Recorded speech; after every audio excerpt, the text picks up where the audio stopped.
Hello and welcome to Citizen of the World, the podcast. I have a guest with me today. I'm so excited to welcome Denise Blake to the podcast. Hi, Deniz.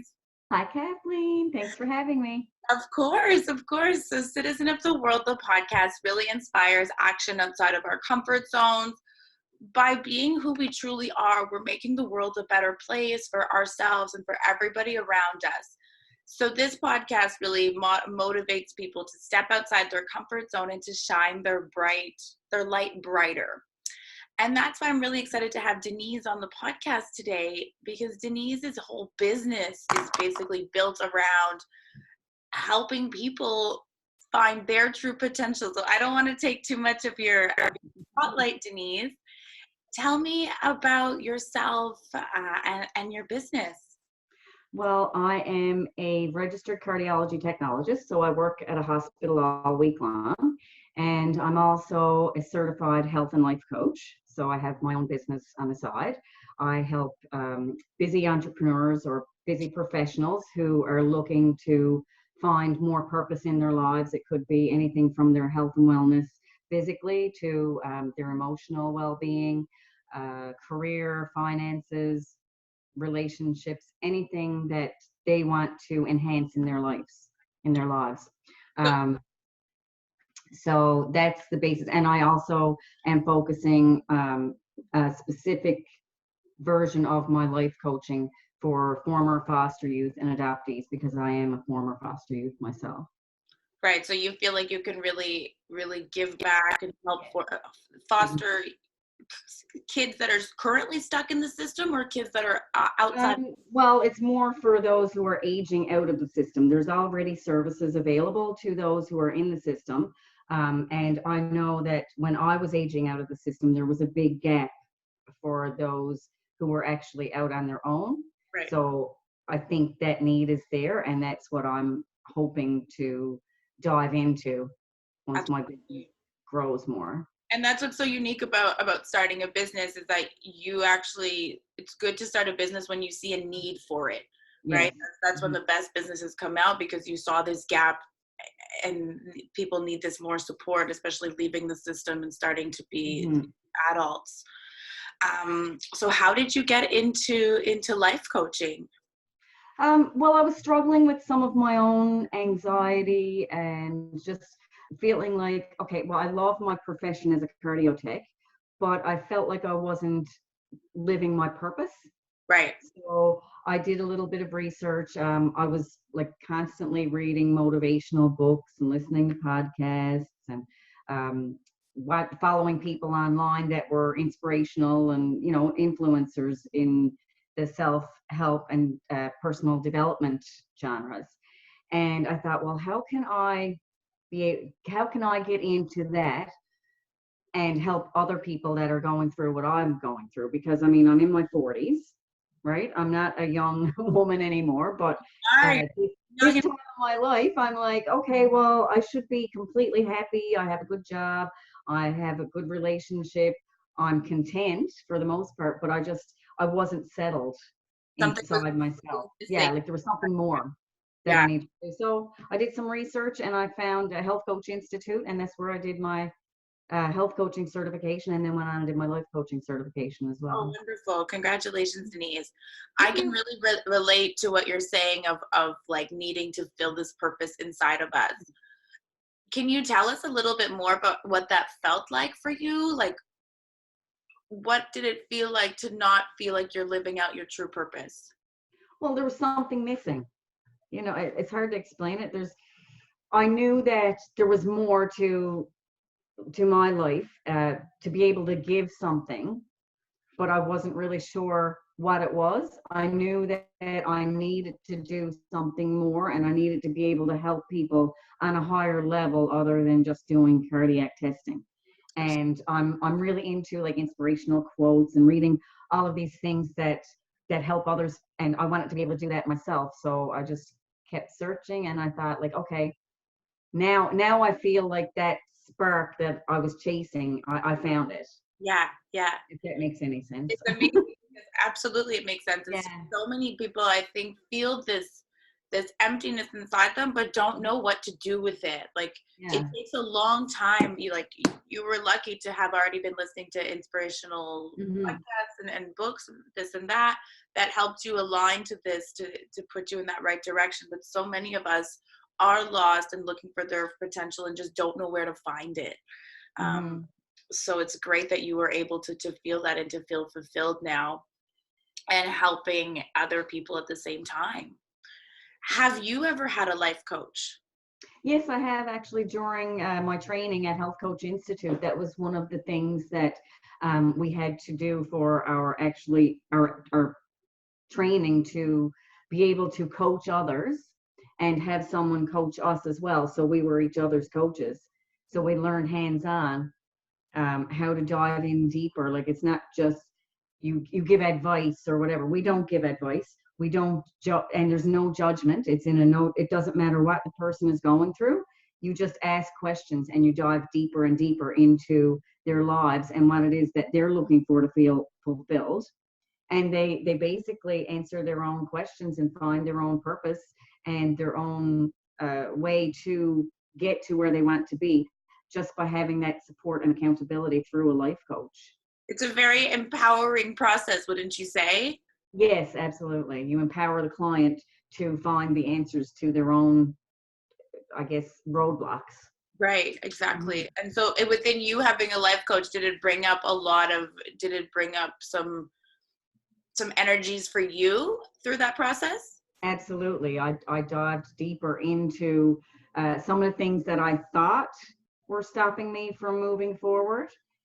And it turned out to be other things that I hadn't really thought about, things that I Mm. didn't really deal with. I thought I had, but I actually didn't. And that's surprising, right? Because I was like studying to be a life coach and I had to be coached myself. Absolutely. We're always learning no matter where Absolutely, we yeah, are. I agree. But it's interesting how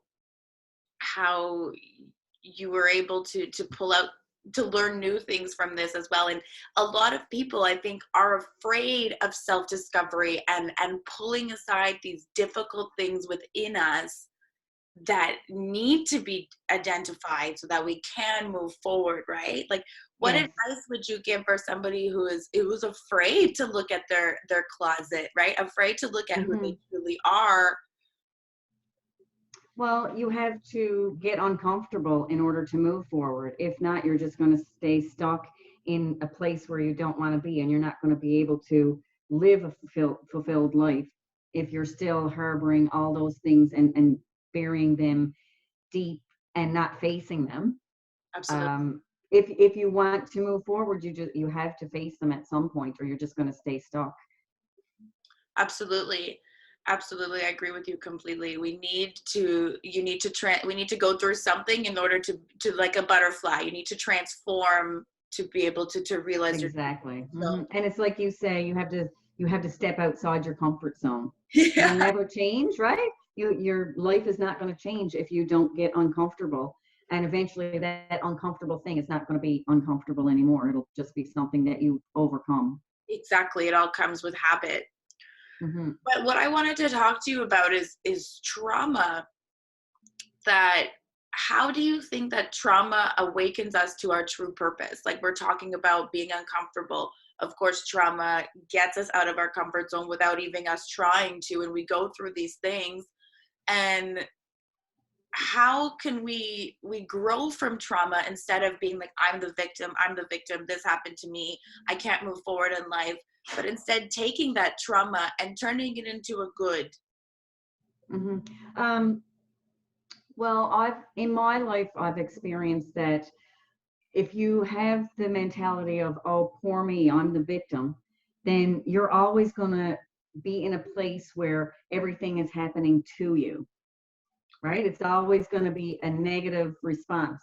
But if you think, okay, this was something traumatic, it's something bad, it shouldn't have happened, but it did. And the only way to move forward is to realize that you are the one that's responsible for your emotions. If you keep having the victim mentality, you're always going to be a victim.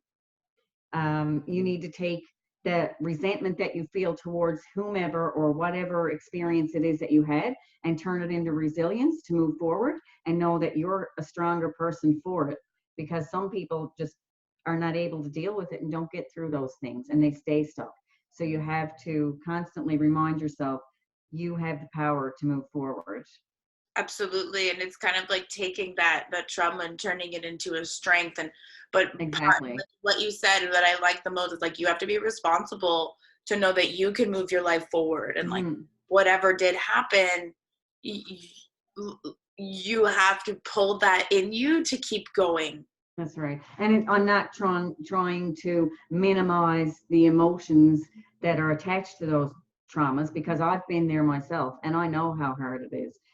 People that have experienced trauma, they're all different sorts of situations, but they all hurt the same way.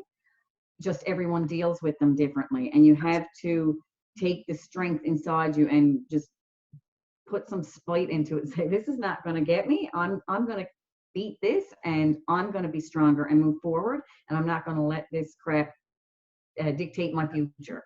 No, absolutely. And one of the great parts of a podcast is that we're getting really deep, right? That we're getting really deep in the conversation we're having now. And I can personally tell you that from my trauma of living with a mentally ill mother and just having that instability as a child, that trauma has pushed me to be who I am today, an entrepreneur, an author. Exactly. If I didn't have that trauma, I would not be who I am today. Exactly. I hear you. I'm the same situation here. Yeah, it just makes you strive for more, and it makes you fight harder to be somebody better and for yourself, but also so that you're not like them in a way. Yeah. I think for my personal experience, I didn't want to be like the people who caused my trauma. I wanted to be better and to be able to help people by, I guess, putting my story out there and how I deal with the trauma. Yeah, absolutely. I think people, by putting your story, by being vulnerable, just like I do with my book, like it's really deep and emotional, but by putting it out there, other people read it and feel like I'm not alone anymore.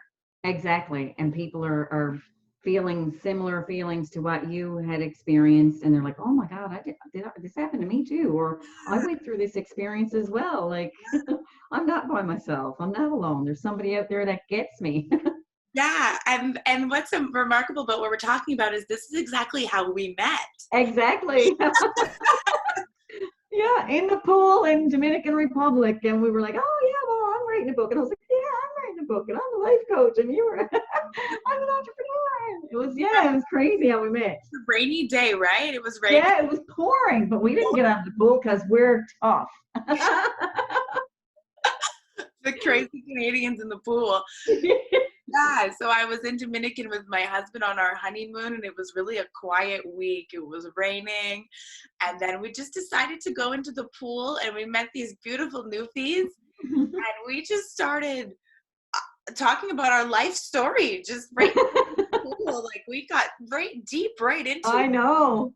I wrote a book. I'm writing a book, and I was just publishing my book, so I was like not sure about it, and like who could I actually speak to about it, and then when you meet somebody who has the same vibrations, like we were able to talk about it.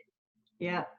And so now we're getting into like your book and the book that you're writing. But first I want to talk about how your writing habits, and how do you feel, how does writing make you feel? It makes me feel like I'm taking, if I have any negative emotions, I can, like I journal every day. So if I have anything that's really bothering me and I don't want to talk to anybody about it, I just pour it all out into my journal, and then I go back through it and I'm like, okay, so how can I turn this into something positive? And then I start to write about what I learned from that experience, or how can I turn it into something positive? And that changes the whole mindset, I guess, on how I view that experience. So that's how I started. Right, I started that when I was, oh my goodness, I guess as old enough to write. I started journaling. Oh, really? So it was like back in the day when you had the little small books with the keys. Yeah. Yeah. So you found it like therapeutic to just Yeah, ride with a book and not talk to anybody, not yell at anybody or take your that's right. out on other people. It was just like, I'm doing this with my journal alone. Exclamation points are yelling in your book in all caps, right? In your journal. You can yell in your book and nobody hears it. I think that journaling is such a good way to get things off of our chest and to get some Yes, clarity as well, because it's just you and the thoughts working together in that process. that's right. Yeah. So you're currently writing a book? You're in the process? Tell I'm me. in the process. Yes. It's taking a long time. I started it about 10 years ago. I would just write pages here and there. So I had to put it all together. I'm still writing. It's probably going to take me another year, but it's a story. Well, not really a story. I guess it's sort of like a memoir and self-help kind of book. And it's focused on self-help for former foster youth, how to overcome trauma, or how you don't really overcome trauma, I guess. So just how to deal with your trauma when it comes up, because it'll come up in times when you've never expected, when you thought, okay, I'm over it, but you're never really over it. You just learn to deal with it in different ways. So that's what it's about. It's a story from my point of view as a former foster youth and the trauma that I experienced and how it affected my life as an adult and how I deal with different situations and really the roadblocks along the way. Because if I had had a life coach myself back in those days, I wouldn't have went down all the wrong paths that I went down. I would have had somebody to help me deal with whatever it was that was causing me to make wrong choices at the time. Absolutely. So, yeah, so that's the gist of it, but it has a long way to go. Good that you're really helping like your younger self. Yes. In that process, being able to help younger people going through this now. Yeah. Yeah. I think it's really powerful to get your story out. I know I understand what you're saying by taking a long time to get done. Like it took me 3 years to publish Citizen of the World. Yeah. Great book, by the way. It's right here. It's one of my favorites. Thank you. But it is really difficult to get out the vulnerable parts of us and put it into a book for everybody to read. But through this, we heal ourselves. Exactly.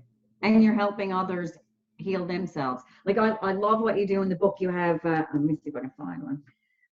There's questions like, do you do the things you say you will do? Like, who are you going to ask yourself this? No. But if you have somebody who writes a book like this and they're going to ask you those questions. Like I actually wrote all the questions in my journal and answered all the questions. Okay. So I can look back through them and answer those questions. It makes you dig deeper. Yes. So you're like a life coach just from writing this book. Yeah. Right? It's like it makes you question yourself. Yeah. I that was the point, is that I really wanted to read my journey and be alongside with me, but also to have their own self-reflection time to like, you can't just look at somebody else. You have to be accountable to what you're doing too. And by who takes the time to actually ask themselves these questions of like, there are questions you try to avoid inside your head most of the time, but it's really good. It's very thought-provoking and it makes you think, okay, that's interesting. I never looked at it that way, right? Yeah. You might get some answers that you needed. And I hope that through writing my book, it encourages people like you to publish your book too. Even if it's so difficult and there's so much to write, just simplify it. I was like making it such a big deal in my head, but really it's so simple. Like it can be much more simple than you think. And especially if you have most of it already written. Yeah. And I think the biggest thing for me for the longest time was what other people were going to think of me. Right? And I'm like, well, they're not paying my bills. They're not in the ring with me dealing with what I'm dealing with. So who gives a... Yeah. I remember we don't want to censor out your podcast. I remember we talked about this in Dominican before I published my book, because I I went through an illegal abortion while in South America, and I don't talk about this with most people. And I Yeah, have to take it out of the book, but that's the story that I went through. So, that's right. And it's going to help somebody who's dealing with the same thing. and You're there's not the only person that went through that, right? And it's going to help somebody like, oh wow, she did this too, yeah, right? yeah, So and I'm not alone in this. and that's like God wants us to be courageous and to pull this out of us so that we can share our stories with other people and not be ashamed. And if anyone's going to judge us anyway, like that's not our problem. You That's say, right. That's their problem. yeah, Nobody can judge anybody. They can't point fingers if their hands are dirty, so the saying goes, right? Everybody has a story, and no one has the right to judge anyone else. absolutely. And we can't let other people's opinions of us impact what we're doing. We just need to do Exactly. our thing. Like Rachel Hollis says, other people's opinions are none of your business. Yes, yes. That's my girl. She's That's one of the people, yeah, that I follow. Hollis. Yeah.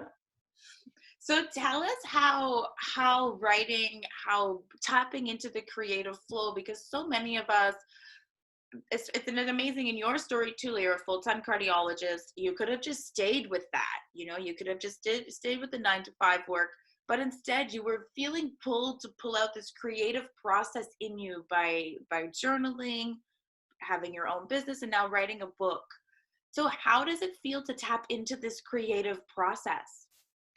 It feels like I'm digging into something that I've been kind of putting on the back burner for a long time, Yeah, right? So it's freedom. It feels like freedom. And I know that it's going to help people. And that's my main goal. Even if it's only one person and it makes a difference in their lives, then I've accomplished what I've set out to accomplish. absolutely. So Yeah. let's make sure that your book is done before the end of the year. Woo! Okay. Goal setting. End of 2020, my book will be done. Okay.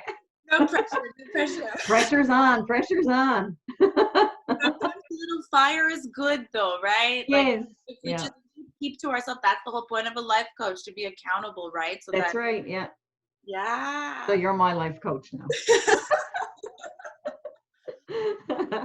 So Denise, like because you're really focused mostly on former foster youth and women, what advice do you have for women who are struggling to find their strength?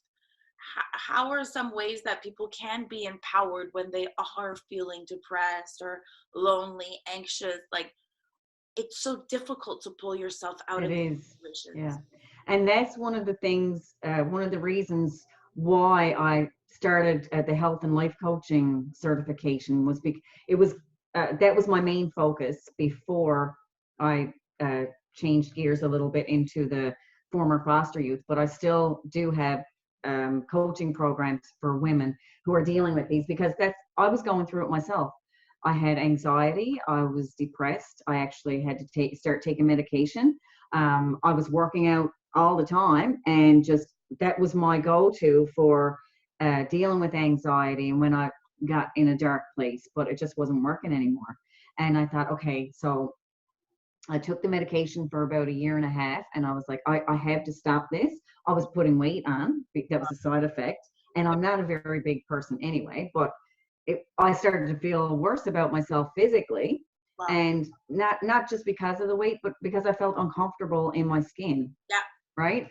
So self-care was the biggest thing, and that's what I preach to everyone I talk to. You have to put yourself first. You have to fill your own cup before you can pour into anyone else's. It's probably a cheesy thing to say, but it's true, Yeah. right? You have to take care of yourself, and you have to feel good in your own skin, and whatever it takes to do that, whether it's work out 7 days a week, whether it's to paint your nails a different color every single day, whatever, just do it. Take care of yourself first. And even if you have children or a husband or a high demanding job, whatever it is, put yourself first, because you can't do anything meaningful with those other things if you're not filling your own cup and dealing with whatever it is you need to deal with for yourself. Absolutely. We need the And like first. Listen, listen to podcasts, read the books. Like, I mean, I didn't have time to read books, so I downloaded audiobooks, and I have a half an hour drive back and forth to work each way every day. So that's how I started to get into listening to all the influencers and anybody that like made me feel like, oh yeah, she knows what she's talking about, or he knows what he's talking about. So, and I would just follow whatever it is that they were doing. That's amazing. So you have to make time. Yeah. Turn off the radio, especially we're all like, people always have a commute or driving somewhere. Like, turn off the radio, put something like educational, informative, something that can inspire you. Yeah. And that can hold the world of a difference, that you're not alone. There's all the technology, that's right. internet today, like, there's no excuse. Yeah. Or download a podcast on your iPhone, and if you can get a chance on your lunch break, get out for a walk, even if it's only 10 or 15 minutes, just get some fresh air and whatever you can do to move your body and to treat yourself in a way that needs to be treated and taken care of, that you may not be doing right now. Absolutely. Yeah. Anything, like you said, anything that sets your heart on fire. Yeah, that's right. And to kind of like get out of your own thoughts, right? Like, we can be our worst enemy, and that's why exactly the inspirational quotes or podcasts really make you feel like you're not alone.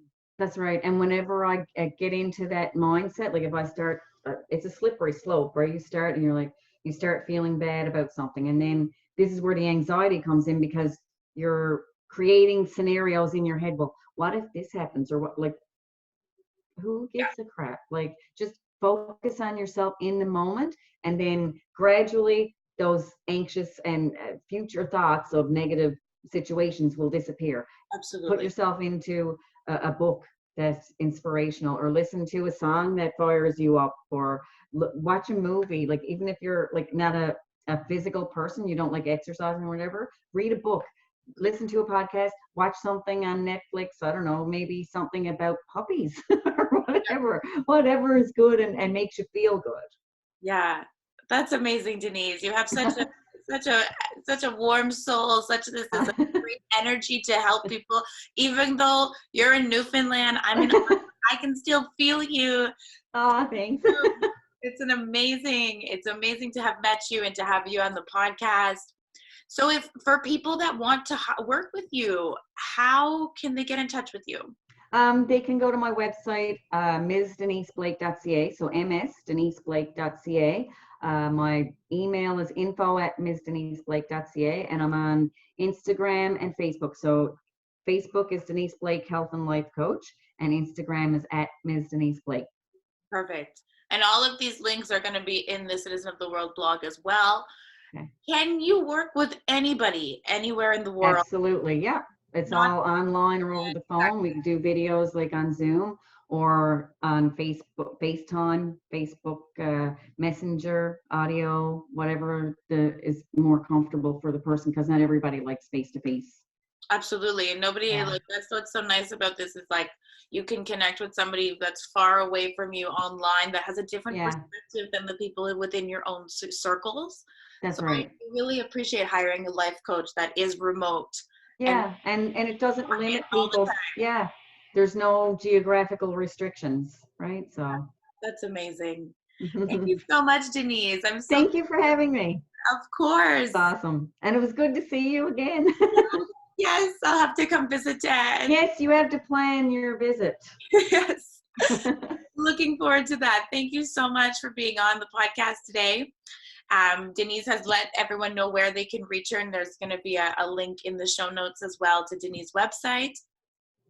If anybody has a question, please reach out to me or to Denise. All right.